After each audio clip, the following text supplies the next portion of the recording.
Caesarion was the nickname given to the son of Julius Caesar and Cleopatra. His real name is Ptolemy Philopator Caesar, and he's also referred to as Ptolemy the 15th Caesar.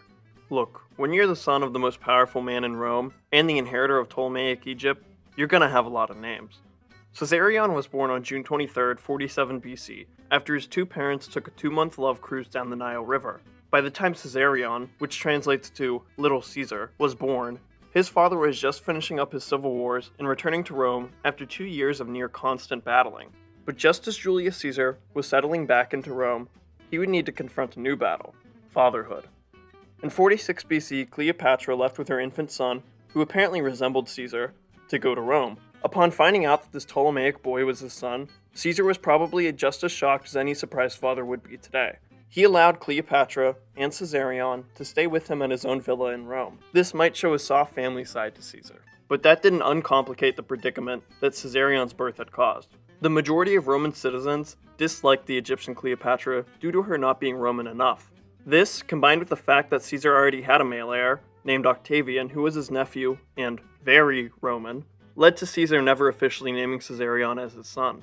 That didn't matter so much because Cleopatra made sure that everybody knew who Caesarion's father was. After all, this baby was not only her ticket to survival, but the survival of Ptolemaic Egypt. The family lived together at Caesar's villa from 46 to 44 BC, receiving plenty of jealous and slightly nervous looks from Caesar's adopted son Octavian. One fateful March day in 44 BC would change this little family's life forever. Caesar recently declared himself as the dictator for life, and fear of his power grew among the Roman Senate. This would ultimately lead to the assassination of Julius Caesar, a giant problem for Cleopatra and her 2.5-year-old son. Julius Caesar was the only protection that Cleopatra had in Rome, giving her no other choice but to leave. The mother and child returned to their Egyptian homeland, and soon after, on September 2nd of 44 BC, Caesarion was named as the Pharaoh of Egypt, at the age of 3. He shared this position with his mother, who still held all of the real power. There was no further mention of Little Caesar until 36 BC, but a storm was gathering around Egypt in the form of another civil war, which was centered around Mark Antony, one of Caesar's generals, and Caesarion's adopted older brother and second cousin by blood, Octavian. After battling the supporters of the murderers of Caesar, the Roman Empire was split, with Octavian receiving the northwest, Mark Antony receiving the east, and a third man named Lepidus receiving Africa. Antony wasted no time in his new realm, almost immediately going to Alexandria, Egypt, and arriving there in 41 BC to confront Cleopatra. He went there with the express purpose to learn the truth and see if Cleopatra had plotted against him in the Civil War. But he left with much more. Just like she had done with Julius Caesar, Cleopatra seduced Mark Antony, who stayed with her during the winter from 41 to 40 BC. And just like Caesar, Antony left Cleopatra pregnant, with not one, but 2 children. While Antony returned to fighting and arguing with Octavian, Cleopatra returned to raising the now 7-year-old Caesarion and his newly born siblings. Mark Antony wouldn't return to Egypt until 36 BC, after a failed invasion of Parthia. Now, Antony needed Cleopatra's money, so he returned to Alexandria, most likely meeting his twin children for the very first time. Cleopatra and Mark Antony remained close, and produced one more child together. Antony enjoyed Alexandria so much that he moved his headquarters there by 35 BC. Then in 34 BC, Cleopatra, who was being backed by Antony now, was declared to be the Queen of Kings, and the 13-year-old Caesarion as the King of Kings. Caesarion was also granted large tracts of land at the donations of Alexandria, which would divide the Ptolemaic and Octavian-controlled lands between Caesarion and his 3 half-siblings, with Caesarion receiving Egypt. The oldest of Antony's children, Alexander Helios, was granted Armenia, Media, and Parthia. His twin sister, whose name was Cleopatra, received Cyrenaica and Libya, and the youngest of the Antonys received Syria, Phoenicia, and Cilicia. The donations of Alexandria also ended with Caesarion finally being recognized as the legitimate son of Julius Caesar. This was an obvious threat to Octavian, who claimed all of his power from his adopted father Julius Caesar. If Caesar had a real son, then where did that leave Octavian exactly? Caesarion's legitimization would be one of the leading factors to a war that would start in 32 BC that would pit Mark Antony and Cleopatra against Octavian and the power of Rome. The deciding battle of this war would occur outside of the city of Actium on September 2nd, 31 BC. This naval battle would seal the fate of Antony, Cleopatra, Ptolemaic Egypt, and the 17-year-old Caesarion. And only a year later, in 30 BC, Octavian invaded Egypt. Not wanting to face the punishment of his rival, Antony committed suicide on August 1st of 30 BC. With his father figure dead, and his second cousin coming for his head, the little Caesar was evacuated to the south of Egypt and into Nubia, at the insistence of Cleopatra. The plan was to evacuate Caesarion to Arabia, India, or somewhere far, far away from Egypt. Cleopatra would have joined him, but unfortunately, on August 12th, 11 days after Antony committed suicide, Cleopatra would join him, rumored to be at the bite of a poisonous snake. This would lead the 17-year-old Caesarion to be the sole pharaoh of Egypt, the last Ptolemy to be named as such. Octavian might have won his civil war, but he was denied his main prize, the head of Caesar's true son. Instead of hunting down the young pharaoh, Octavian decided to take a more diplomatic route to this issue. So he sent envoys and letters southwards, where Caesarion was believed to be. These letters stipulated that if the young pharaoh would return, then he could continue to rule Egypt as a Roman subject. Caesarion received the letters and was convinced by his tutor to return to Alexandria to face his cousin. Caesarion returned to what was promised to be his city of Alexandria, and was almost immediately arrested by Octavian. The problem with Caesarion's existence is that he was a god, not only by Egyptian standards, but also Roman ones. His father, Julius Caesar, was deified as a god in 42 BC. Being the living embodiment of an Egyptian god and the son of a man so powerful that he became a god would be a threat to anyone in power, and especially Octavian. In 30 BC, the 17-year-old Caesarion was executed on the orders of his adopted brother, most likely by strangulation, ending the 270 years that the Ptolemies ruled Egypt, and ending the bloodline of Julius Caesar. Ironically, the first Roman, or half-Roman Ptolemy, to rule Egypt would be the very last. Caesarion, from birth, was destined to inherit the world. He could have been a great unifier of the three biggest cultures in the Mediterranean: Egyptian, Roman, and Greek, that his Ptolemaic family was descended from. But instead of this, he was simply a roadblock for the growing influence of his older, adopted brother Octavian, who would soon crown himself as the first emperor of Rome and change his name to Augustus.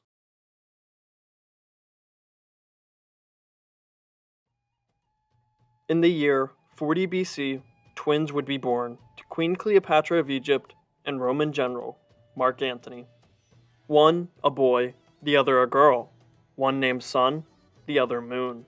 This is the story of Cleopatra Selene, the Moon Queen of Mauritania. The early life of Cleopatra Selene II was a turbulent one. Her twin brother's full name was Alexander Helios. She had one older half-brother, the only son of Julius Caesar and Queen Cleopatra of Egypt. His name was Caesarion Ptolemy XV Caesar. 4 years before the birth of the celestial twins, their half-brother's father would be assassinated in Rome on the Ides of March 14th of 44 BC. The twins were born after the queen invited Mark Antony to her capital at Alexandria in 41 BC. On the grounds of a diplomatic mission, they both needed an ally. That they found in each other, and a whole lot more. Antony, like his friend Caesar, would end up spending a lot of time with Cleopatra. He left Alexandria after spending the winter with her. The next fall, she gave birth to their children. Antony had now cheated on the sister of his rival, Octavian, and soon, he would even leave her for the Egyptian queen. Mark Antony for the next 2 years would be campaigning in Rome as well as around the Levant area. He would return to Cleopatra, Caesarion, and his 2 twin children in 37 BC. Antony would soon be forced to leave Alexandria again after a short stay. Again, he left the queen pregnant, this time with only a single child. His name was Ptolemy XVI Philadelphus, and he was born in the summer of 36 BC. In that same year of 36 BC, Antony and Cleopatra would conduct a diplomatic ceremony in Antioch.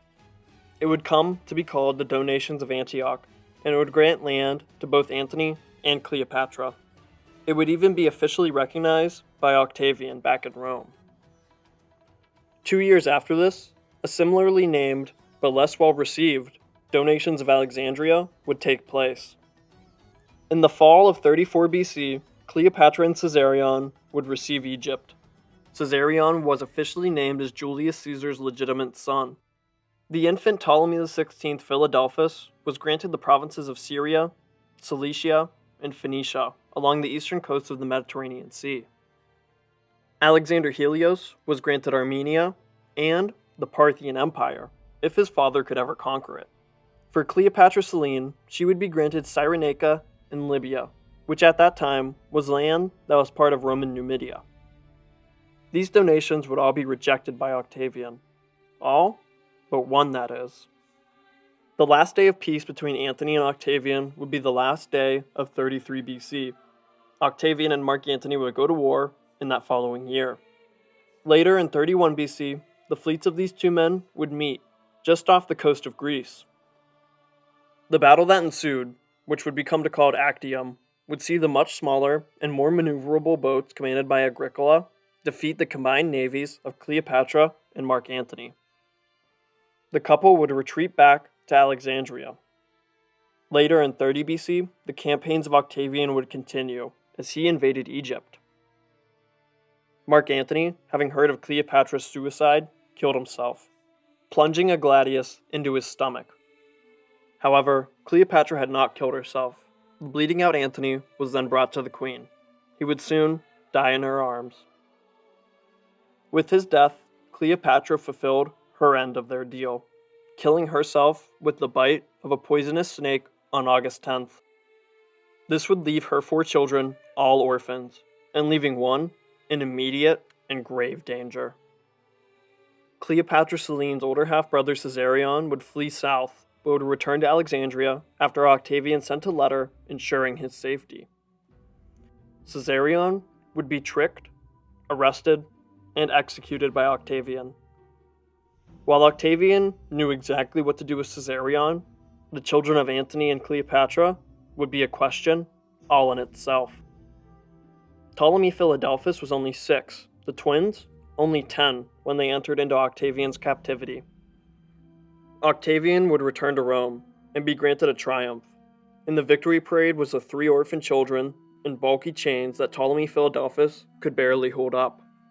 After this triumph, Alexander Helios and Ptolemy Philadelphus are never heard from again. Octavian claims that he did not kill them. But if he did not, then Octavian would be making an out-of-character diplomatic mistake.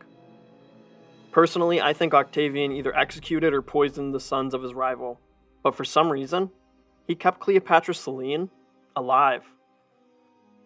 She was now the last Ptolemy. The fate of her dynasty now rested in her hands alone. The Ptolemaic homeland of Egypt would be annexed by the Roman Republic.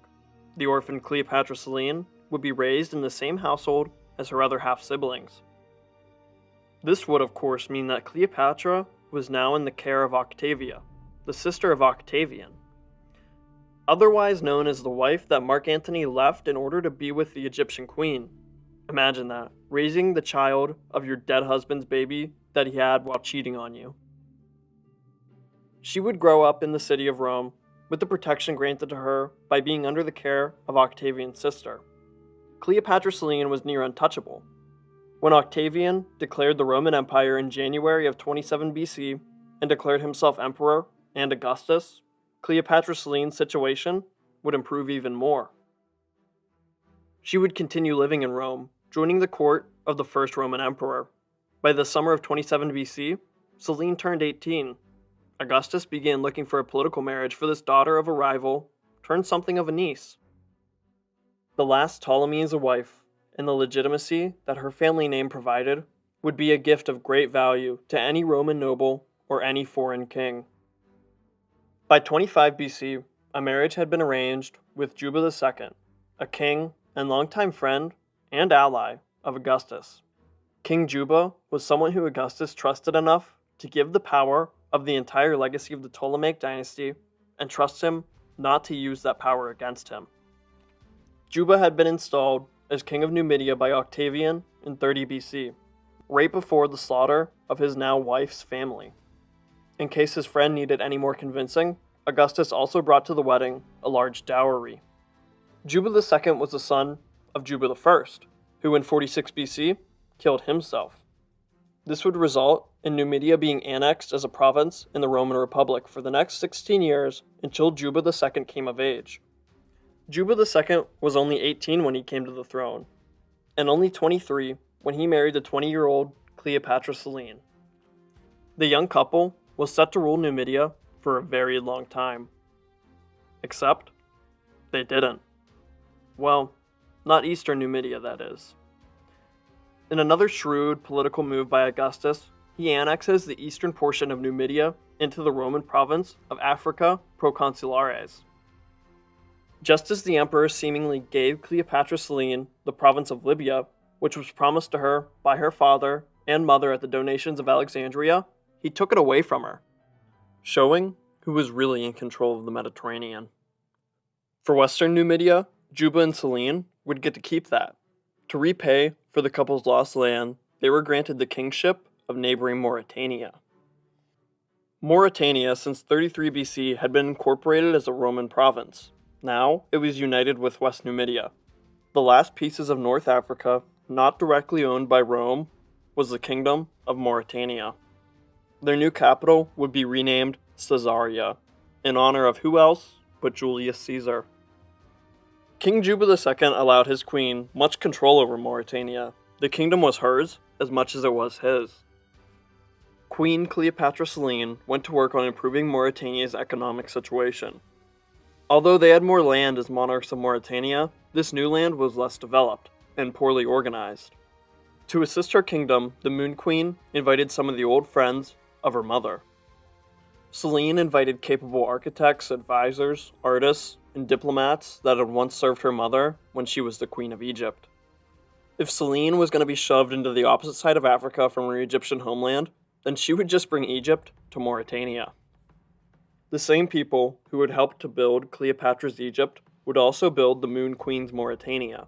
Their capital of Caesarea had at this point been mostly built in the Roman style. This architecture would remain, but accompanying this architecture was a new style to the region that had not previously been seen.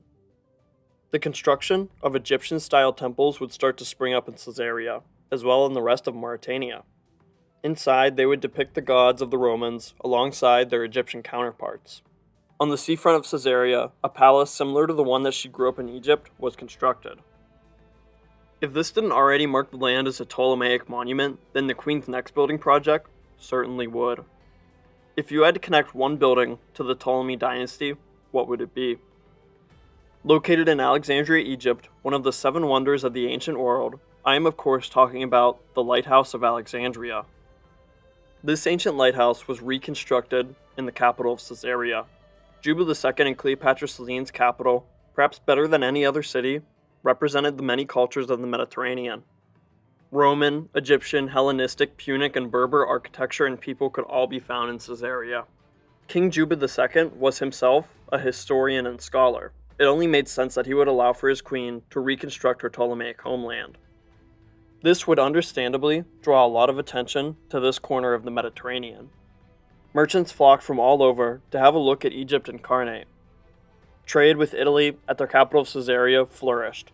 Meanwhile, at the Straits of Gibraltar, trade with Spain found its way into Mauritania. Predominantly, the Mauritanians themselves traded ores, figs, large amounts of grain, ornate furniture, as well as the highly sought-after purple dye. Not only did trade prosper under the couple, but so too did exploration. An expedition force gathered, intent on finding land past the Pillars of Hercules. Instead of sticking to the European or African coast, this expedition went straight into the endless Atlantic Ocean. They first made landfall on Madeira. Continuing south, they stumbled upon an archipelago. They made landfall on the largest island called Tenerife. On this island, they found no humans, but only the traces of them. The expedition force stumbled upon a large stone temple, but could not find any of the local Guanche inhabitants. Archaeology shows that the Guanches were already living there, but were probably hiding from the maritime expedition. One thing they did find was man's best friend, the dog. Apparently the dogs on Tenerife were so vicious and numerous that when King Juba was told, he named the archipelago in honor of them. The Canary Islands, from the Latin canis, which means dog. It is also said that when the power couple reigned in Mauritania, the purity and quality of their coins, both silver and gold, were comparable, and sometimes even better than the Roman ones. In 10 BC, the last Ptolemy, Cleopatra Selene, became one of two Ptolemies. Her son would be born. He would be known as Ptolemy, the future king of Mauritania and the last Ptolemy monarch ever. But for now, he was just an infant. This baby was joined shortly after his birth by a sister. Her name was likely Drusilla, but no evidence past her own existence has survived. In 7 AD, King Juba II would marry Princess Glypheria of Cappadocia. Glypheria had been married to the Prince of Judea, Alexander Herod, but he was executed by his father after a conspiracy. Glypheria was then sent back to Cappadocia. In 2 AD, King Juba II went on a tour of the eastern Mediterranean, where he likely met Princess Glypheria. The two must have hit it off, as by 7 AD they marry, despite Cleopatra Selene still being alive. Juba could have either divorced Cleopatra to marry Glypheria, or he simply just had two wives. The marriage wouldn't even last a year until Glypheria left and divorced Juba for her dead husband's brother. This was the only brief interruption over the course of their long reigns. With Cleopatra Selene as the sole queen of Mauritania, the couple lived out a peaceful existence.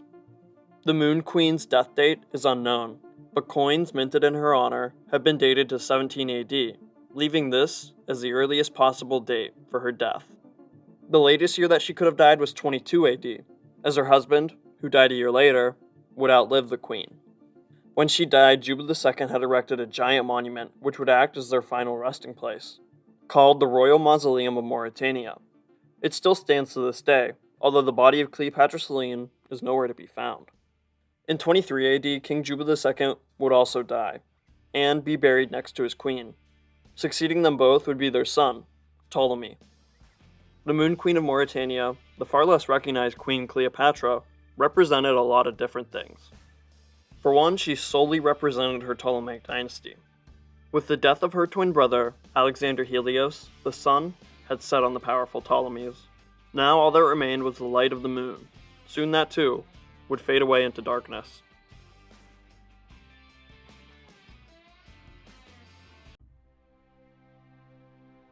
In 10 BCE, two future leaders of Rome's ruling family, the Julio-Claudian dynasty, were born.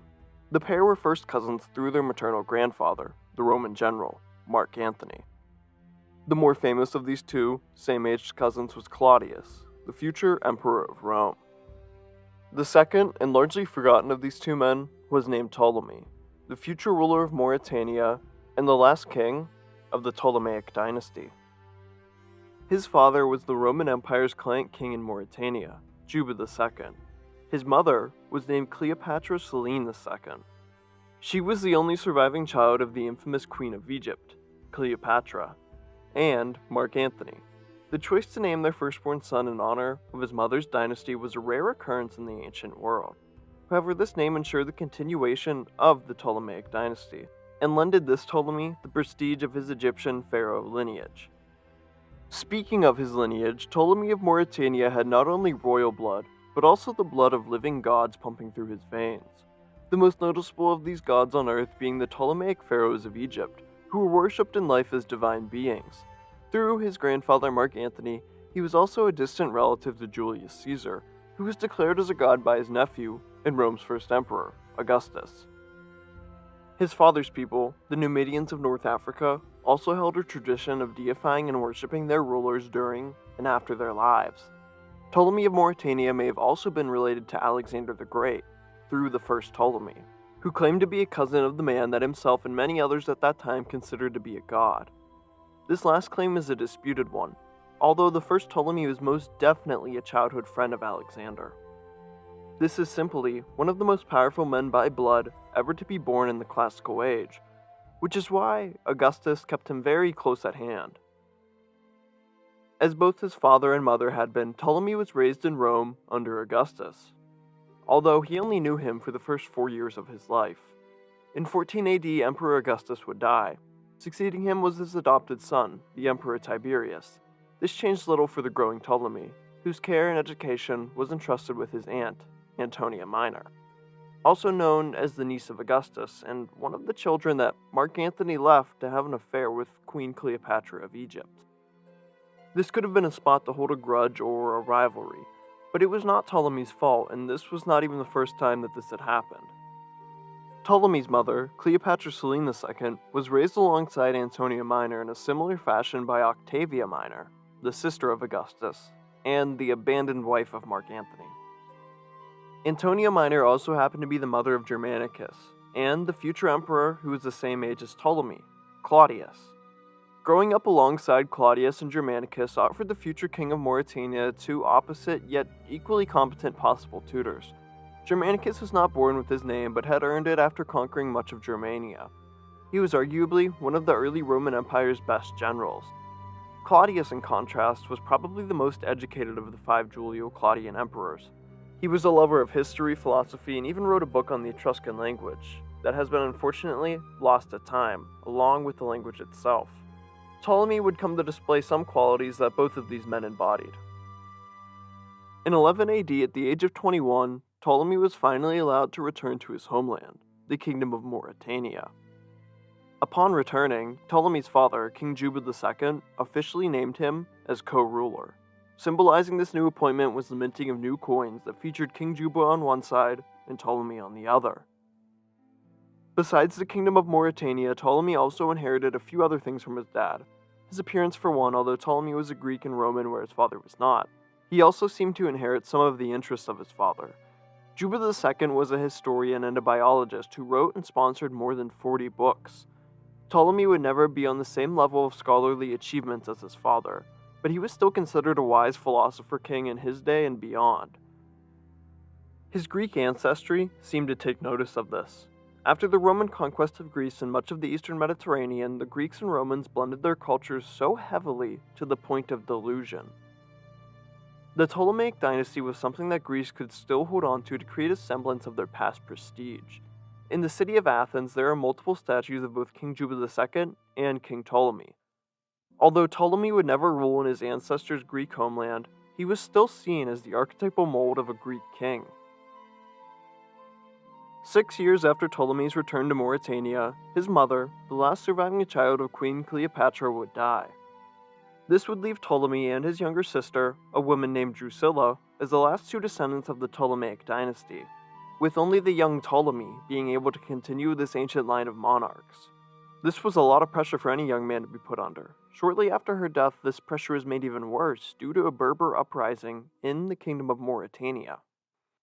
On the edges of the Great Sahara, just out of Roman and Mauritanian control, a man named Tacfuranis had gathered a large following, and began raiding the more coastal settlements of North Africa. The Romans had taken what was once their summer pastoral grounds near the coast, leaving them with little option but war. Berber tribes began flocking under Tacfuranis, namely the Musalami and Garamantes. As they began to chip away at interior Mauritania and Roman Africa, Rome finally took notice in 17 AD. Calling upon their Mauritanian vassal, Rome ordered for them to put down this revolt. King Juba II was likely too old to command his armies to any extent, leaving Ptolemy as the overall commander of Mauritanian forces. He would have had the extreme challenge of fighting through the desert mountains of the Maghreb. He also had the challenge of keeping his own countrymen in line with Roman interests. Many saw the revolt as a way to finally force Roman influence from North Africa. Among those who sided with Tacfuranis were a handful of Ptolemy's personal slaves. The conflict evolved into a guerrilla war that continued on for 7 years. The instability of Mauritania was further compounded when King Juba II died in 23 AD, at the age of 71, thus leaving a 33-year-old Ptolemy as the sole king of Mauritania. He was now multitasking a fight with an elusive enemy while also running a kingdom that was on the edge of revolt. Eventually, Ptolemy failed to defeat the Berber revolt, as he was simply chasing a ghost through the desert. With no other option, he was forced to call upon the neighboring Roman governor of Africa for assistance. With this combined force, Tacfuranis was finally cornered and killed due to the work of a Numidian spy in 24 AD. Ptolemy may not have proven his military merit in this conflict, but what he did prove was an unwavering loyalty to Rome, even against his fellow Berber countrymen. His loyalty was rewarded by Rome, with titles and gifts that included a scepter made from elephant ivory and a purple cloak to signify his kingly rank. With the loyalty of Rome secured, and his kingdom finally stabilized after nearly a decade of warfare, Ptolemy decided to treat himself to a little vacation. He toured the world of the Roman Mediterranean, traveling from Italy to Greece until making his final pit stop. Alexandria, Egypt, the very same city where his ancestors had ruled from for nearly 300 years. This probably filled Ptolemy with all sorts of feelings that included pride, a sense of belonging, and most importantly, fear. Fear for his own life, fear that Rome would do unto him what they had done to his grandmother, Cleopatra, fear for the safety of Mauritania, and fear for his own descendants. With his tour complete, Ptolemy returned to governing the kingdom of Mauritania. He did this effectively, and Mauritania prospered under him for nearly 2 decades. He was beloved by his people and even the Romans. Coins from this time depict Ptolemy more like an Egyptian pharaoh than a Mauritanian king, showing everyone that the Ptolemaic dynasty was still very much alive and well. Ptolemy also married in this time, taking a wife by the name of Julia Urania. Her family and ancestors are unknown. She could have been a commoner from Mauritania or another royal client family under the heel of Rome. What we do know for certain, if it wasn't an arranged marriage, is that this marriage would need to face the approval of Rome, which it apparently passed. In 37 AD, the Roman Emperor, Tiberius, would die. Although by the time of his death he wasn't much of an emperor, as he had retired to his sadistic pleasure palace on the island of Capri many years ago. On this island of retirement he also brought with him his heir, Caligula. He was the son of the late Germanicus, who was the same first cousin that Ptolemy of Mauritania had grown up with in Rome, making the new Roman emperor the second cousin of his client king in northwest Africa. Something that would likely be an advantage, if it was anyone else but Caligula. A year after the celebrations of a new emperor in Rome, the birth of a new member of the Julio-Claudian family would also be celebrated. In 38 AD, the monarchs of Mauritania would welcome the birth of their daughter, whom Ptolemy would name after his sister and the sister of Caligula, Drusilla. Caligula, for the first months of his reign, was not a bad emperor, and certainly more personable than the reclusive Tiberius.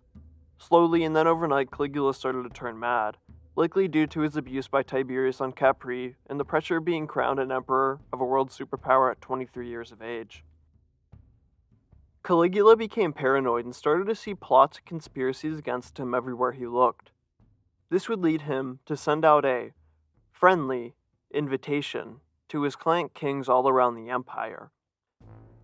From Syria to Mauritania, the vassals of Rome gathered to the court of Caligula, most famous and beloved among them being Ptolemy.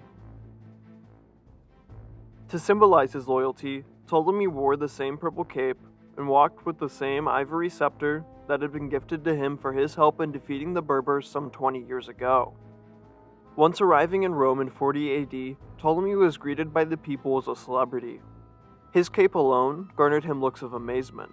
His reputation alone garnered him the love of the Romans. The jealous Caligula was not so impressed by this show of loyalty. The people of Rome had flocked around Ptolemy like he was their emperor, not the servant of him. This would not do. Once all the vassal kings had arrived in Rome, Caligula called for them to announce their loyalty to the empire. This was nothing out of the ordinary. Loyal subjects needed reminding of who their boss was every once in a while. Caligula did far more than this, however. In the months leading up to the Council of Client Kings, Caligula had started to view himself more like a god than a human. He dressed himself like a Roman god, and even signed his name as Jupiter on occasion. In front of these subservient kings, Caligula took a line from Homer and screamed, "Let there be one lord, one king." There was one problem with this bold statement, and that was Ptolemy. If Caligula was a god, then Ptolemy was a titan.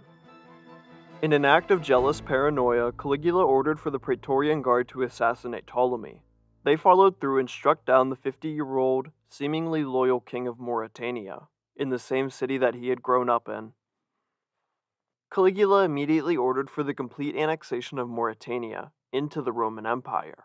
The Mauritanians had other ideas.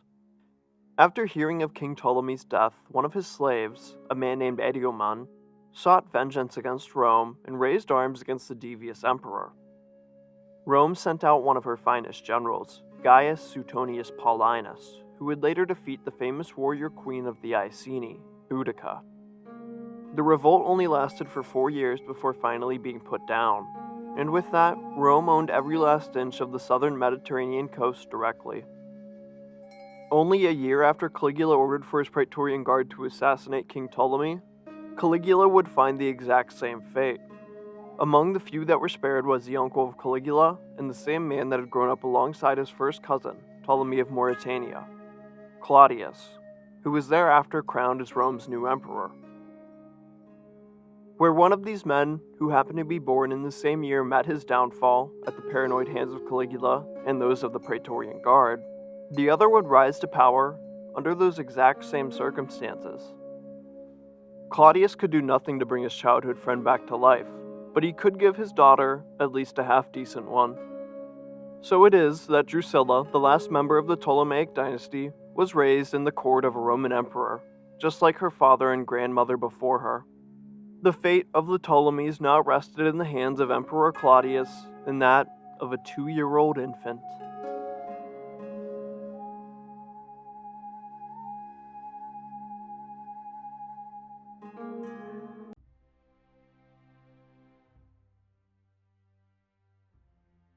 The last Ptolemy, Drusilla, was born in 38 AD in her father's northwestern kingdom of Mauritania. She was named after her sister and the late sister of the Roman Emperor Caligula.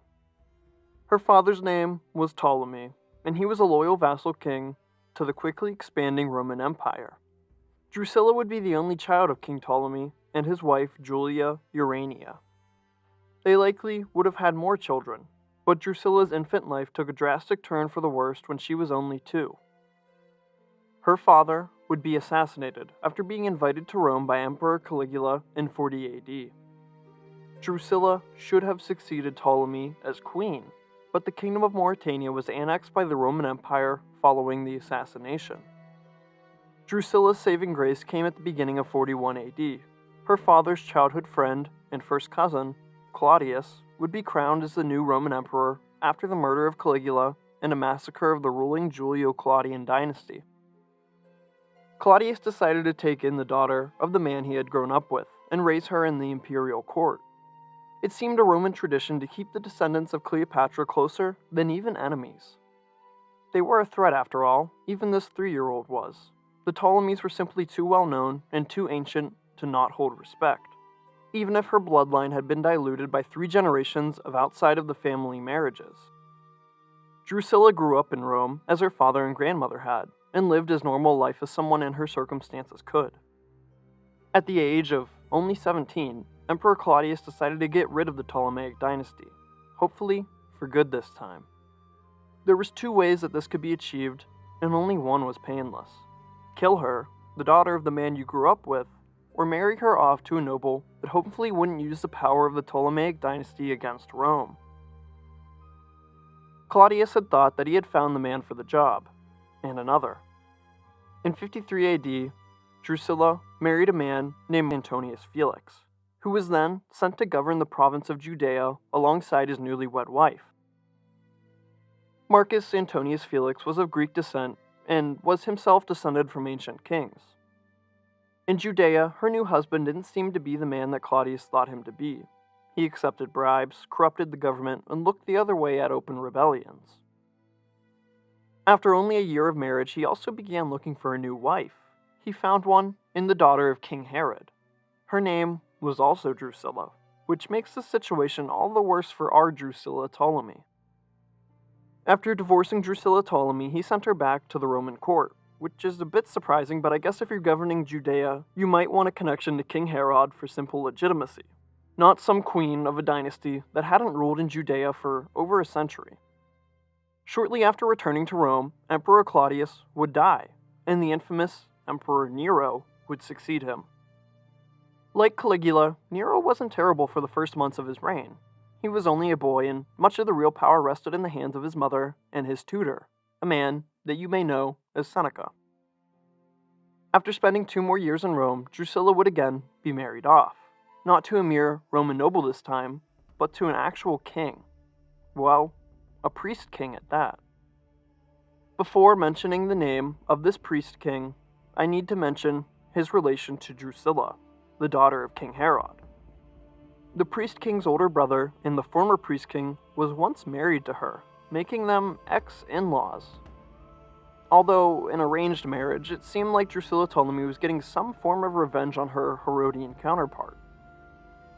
The priest king that she was set to marry was a distant cousin of the Ptolemies, a man named Sohaemus, the ruler of Emesa, a kingdom located largely in modern-day interior Syria. Emesa was one of the many client vassal kings under the overall control of the Roman Empire. His descent has been disputed, with some claiming him to be a Phoenician, while other sources may prove him to be of Arab origin. Now that we know what Sohaemus was a king of, we can ask what he was a priest of. The answer is simple: the sun. King Sohaemus was a priest of a cult that worshipped the sun by venerating a large black meteorite that had fallen near the city of Emesa. They called their sun Elagabalus, which translated to Lord of the Mountain, and worshipped him as their singular solar deity. Drusilla was now the Sun Queen of Syria, in contrast to her grandmother, who had been the Moon Queen of Mauritania. On top of being the priestly ruler of Emesa, Rome entrusted Sohaemus enough to also give him ownership of Sophene, a majority Armenian and Kurdish kingdom on the edge of the empire. This he governed well, along with Emesa. In under a year of marriage, the couple welcomed their one and only known son, who would take the name of Gaius Julius Alexion. The first part of his name is obviously a nod to his distant relative, Gaius Julius Caesar. The last part of his name is also a nod, but not as noticeable at first. Alexion is a spin on the name Alexander, which happened to be the name of a previous priest king of Emesa, as well as his possible, very distant relative, Alexander the Great. King Sohaemus, like Drusilla's father had been, was the definition of a loyal client king, not once disobeying the orders of Rome. He was even loyal to the new Flavian dynasty when they came to rule the Roman Empire after the suicide of Emperor Nero in the subsequent year of the Four Emperors. Drusilla and her priestly king prospered under the rule of Rome for 15 years. So too did the religion of Elagabalus, which slowly began to spread across the empire. In 73 AD, King Sohaemus would die, likely of natural causes, and he would be succeeded by his son that he had with Queen Drusilla, Gaius Julius Alexion. At the age of only 17, this newly crowned teenager was the king and cult leader of Emesa. In this transitional period, Drusilla Ptolemy likely assisted her son in managing Emesa and settled him down into his role. Drusilla outlived her second husband by 6 years, and so it is, in 79 AD, that the last person who could claim to be part of the main branch of the nearly 400-year-old Ptolemaic dynasty died of unknown causes at the age of only 41. The sun had now set yet again on the Ptolemaic dynasty, but as always, it would one day rise. As for her son, priest king Gaius Julius Alexion, he would rule as priest king until his death in 78 AD, at the age of only 22. He lived long enough to have a child, but after his death, Rome would formally annex their meteorite sun-worshipping client kingdom in Syria, just like they had in Mauritania.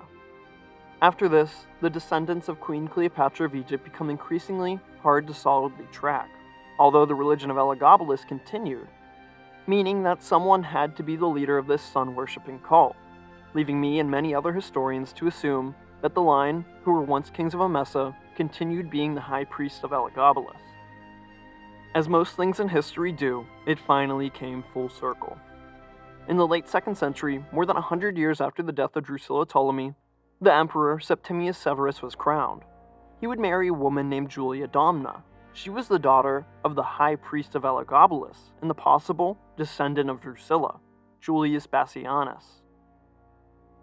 Together, Septimius Severus and Julia Domna had 2 children, named Geta and Caracalla, who would rule the Roman Empire together briefly until Caracalla murdered his brother.